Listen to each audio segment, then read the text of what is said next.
ဓမ္မစကူမိသားစုများဆုံစည်းရာ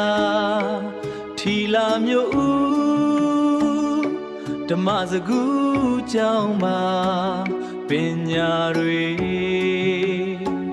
ပြေဝကစိတ်နှလုံးသားတွေလှပစေဖို့ရာဓမ္မအမွေဖြန့်ဝေကြပါစို့နော်ဗျာဓမ္မစကူမိသားစုများဆုံစည်းရာထီလာမျိုးဦးဓမ္မစကူကြောင့်ပါပညာတွေပြေဝက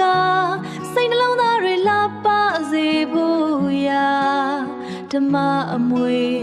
ဖြန့်ဝေကြပါစို့နော်ဗျာ